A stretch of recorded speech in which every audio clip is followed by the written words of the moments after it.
কক্সবাজার জেলা ও দায়রা জজ আদালত প্রাঙ্গণে স্থানীয় এক বিএনপি নেতাকে লক্ষ্য করে প্রকাশ্যে গুলি চালিয়েছে দুর্বৃত্তরা। লিয়াকত আলী শিকদার নামে ওই বিএনপি নেতা প্রাণে বেঁচে গেলেও আহত হয়েছেন তার কয়েকজন সহযোগী। এই ঘটনায় আতঙ্ক ছড়িয়ে পড়ে পুরো আদালত চত্বরে।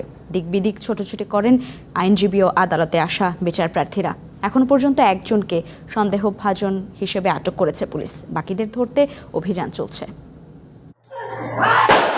প্রকাশ্যে গুলি, এমন দৃশ্য সাধারণত সিনেমার পর্দায় দেখা যায়, কিন্তু এবার সেই দৃশ্যই দেখা গেল কক্সবাজার আদালত প্রাঙ্গণে। ঘটনা রবিবার সকালের একটি মামলায় হাজিরা দিতে আদালতে যান ঝিলংজা ইউনিয়নের বিএনপির সাধারণ সম্পাদক লিয়াকত আলী শিকদার। এ সময় তার সঙ্গে ছিলেন বেশ কয়েকজন সহযোগী। হঠাৎ তাকে লক্ষ্য করে গুলি, আহত হন বেশ কয়েকজন। প্রাণ বাঁচাতে আদালতের ভেতরে ছুটে যান লিয়াকত আলী শিকদার। মুহূর্তেই আতঙ্ক ছড়িয়ে পড়ে পুরো আদালত চত্বরে। দুই পক্ষের গোলাগুলি চলতেছে, ওরা দুইটা করছে গুলি, ওরা দুইটা করছে গুলি। তারপরে হঠাৎ একজনকে ধরে নিয়ে গেছে, উনি গুলি করতে, উনি নাকি এখানে লিয়াকত মেম্বার বলে। দুইজন তো গুলি করছে, একজন চেয়ারে দেখলে দেখবো ওরা এখানের বাসিন্দা না, এখানের লোক না। আর 4-5 জন ওরা সহযোগিতা, একজন উকিল পিছনে ছিল আর দুজন ওইখানে পিছনে ছিল। দুইজন লোক গুলিবিদ্ধ হয়েছে, রক্তাক্ত অবস্থা দেখছি।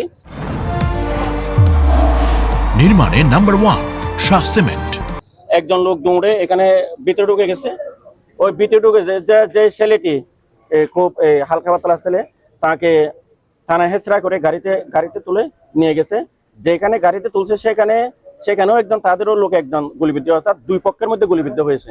ঘটনার পরপরই অভিযান চালিয়ে একজনকে আটক করেছে পুলিশ।